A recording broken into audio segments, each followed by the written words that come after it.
Assalamualaikum warahmatullahi wabarakatuh. Nama saya Fitriani R. Mahmud dengan NIM 1514209192 dari kelas 3F jurusan PGSD Fakultas Ilmu Pendidikan Universitas Negeri Gorontalo. Video ini dibuat guna untuk memenuhi tugas dari mata kuliah Konsep Ilmu Pengetahuan Sosial yang diampuh oleh Ibu dosen Yani Hardianti Mahmud SPD MPD. Video kali ini kita belajar pada tema 4 subtema 3 muatan pelajaran ilmu pengetahuan sosial. Kerjasama negara anggota ASEAN dalam bidang ilmu pengetahuan dan teknologi. Tujuan kerjasama ASEAN dalam bidang ilmu pengetahuan dan teknologi untuk meningkatkan sumber daya manusia yang memiliki kualitas dan daya saing dunia. Berikut ini adalah contoh kerjasama negara anggota ASEAN dalam bidang ilmu pengetahuan dan teknologi. Yang pertama, Deklarasi penguatan kerjasama pendidikan yang dilaksanakan pada KTT ASEAN ke-15 tahun 2009. Dan yang kedua, kerjasama yang bertujuan untuk meningkatkan jumlah tenaga ahli ASEAN. Ketiga, pertukaran pelajar antar negara ASEAN dalam program studi mobility serta ASEAN University Network. Tujuan kerjasama ASEAN. Yang pertama, mempercepat pertumbuhan ekonomi, kemajuan sosial, serta pengembangan kebudayaan. Kedua, meningkatkan stabilitas dan perdamaian. Ketiga, saling membantu di bidang sarana-sarana pelatihan dan penelitian dalam bidang pendidikan, kesehatan, teknik, dan administrasi.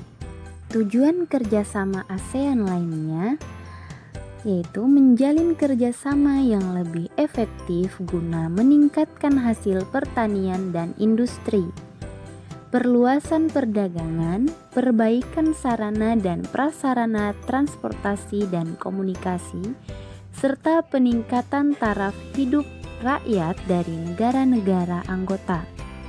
Kelima, meningkatkan kualitas pendidikan.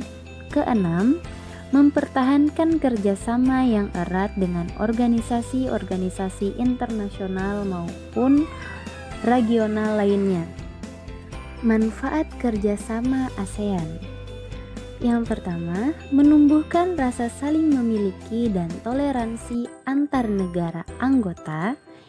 Kedua, semakin dikenalnya budaya Indonesia oleh negara-negara ASEAN lainnya. Berikutnya, terciptanya kawasan yang damai, bebas, dan netral dari pengaruh negara luar. Dan yang terakhir, meningkatnya investasi dalam kegiatan produksi dan jumlah ekspor.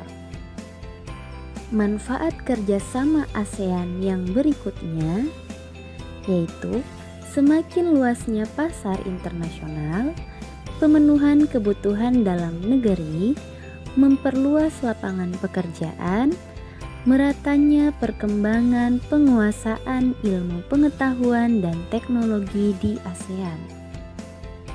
Selanjutnya, mari kita perhatikan peta pikiran kerjasama ASEAN. ASEAN yaitu bersikap proaktif dan memberikan dukungan positif terhadap program-program yang dibuat oleh negara anggota ASEAN. Kedua, bekerja keras dan mau menerima perubahan dalam era globalisasi. Ketiga, menggapai cita-cita dengan giat belajar untuk menghadapi era globalisasi. Tujuan kerjasama ASEAN yaitu mempercepat pertumbuhan ekonomi negara-negara anggota ASEAN, mempromosikan perdamaian dan stabilitas regional, Dan yang ketiga, meningkatkan kerjasama untuk memajukan pendidikan, latihan, dan penelitian di kawasan Asia Tenggara. Selanjutnya, contoh kerjasama di bidang sosial, yaitu menjalin kerjasama dalam menanggulangi dan mencari solusi tentang perkembangan penduduk di negara-negara anggota ASEAN. Manfaatnya, masalah perkembangan penduduk dapat teratasi. Contoh kerjasama di bidang budaya, yaitu menyelenggarakan program tahun kunjungan wisata ASEAN, Visit ASEAN Year. Manfaatnya, memperkenalkan objek wisata, budaya, kesenian, film, dan musik negara-negara ASEAN.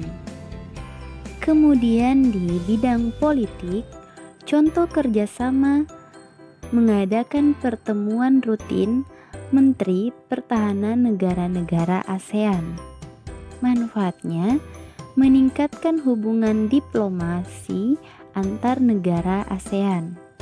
Dan contoh kerjasama yang terakhir pada bidang iptek, yaitu mengadakan pertukaran pelajar dan manfaatnya sebagai ajang untuk mempelajari budaya lain dan menambah pengalaman. Ya, itulah demikian video pembelajaran tema 4 subtema 3 ilmu pengetahuan sosial.